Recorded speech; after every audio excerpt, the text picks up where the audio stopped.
Friends Bangla school ও মুক্তিযোদ্ধা সংহতি পরিষদ আয়োজনে নতুন বছরকে বরণ করে নিতে মঙ্গল শোভাযাত্রা, বাংলা বর্ষবরণের ইতিহাস বিষয়ে আলোচনা ও বৈশাখী গান সহ নানা অনুষ্ঠানের আয়োজন করা হয়। মঙ্গল শোভাযাত্রা সহ অন্যান্য অনুষ্ঠানের বাংলা স্কুলের শিক্ষার্থী ছাড়াও বাংলাদেশি কমিউনিটি, রাজনৈতিক, সামাজিক, সাংস্কৃতিক সংগঠনের নেতৃবৃন্দরা যোগ দেন।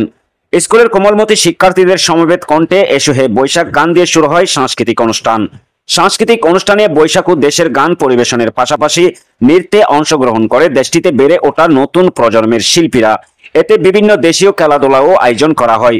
বাচ্চাদের 100 ও 200 মিটার দৌড়, মহিলাদের বালিশ খেলা এবং পুরুষদের হাড়িভাঙা।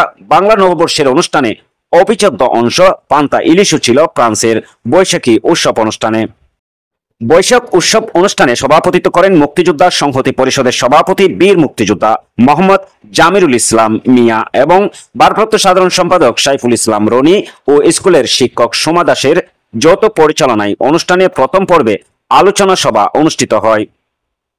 এতে মেরির প্রতিনিধি দলের মধ্যে উপস্থিত ছিলেন Mehdi Hafsi, madam Nora Aroua, Amina Mouini, Nasima Merab team, France Bangla স্কুলের শিক্ষক ডিরেক্ট্রিস ফাতেমা খাতুন, রমা পাল ও মুক্তিযোদ্ধা সংহতি পরিষদের সহসভাপতি বাবু বলরাম রাজ, ইয়াসিন হক, নাসমুল হক শিমু, হুমায়ুন কবির, রবিউল ইসলাম শামীম, ফরহাদ হোসেন, অভিজিৎ ঘোষ, বাবুল সরকার, আতাউর রহমান হেলাল, দীপু রায়, সোহেল মোল্লা, রাজেন্দ্র মহান্ত, মোশারফ হোসেন মামুন এবং সার্বিক সহযোগিতায় ছিলেন স্কুলের সকল অভিভাবকবৃন্দ। আয়োজকরা জানিয়েছেন, বাংলা বর্ষবরণ উৎসব একটি সার্বজনীন উৎসব। এই উৎসব যেমন নতুন করে শক্তি যোগায়, তেমনি নতুন করে পথ চালাও বাতলে দেয়।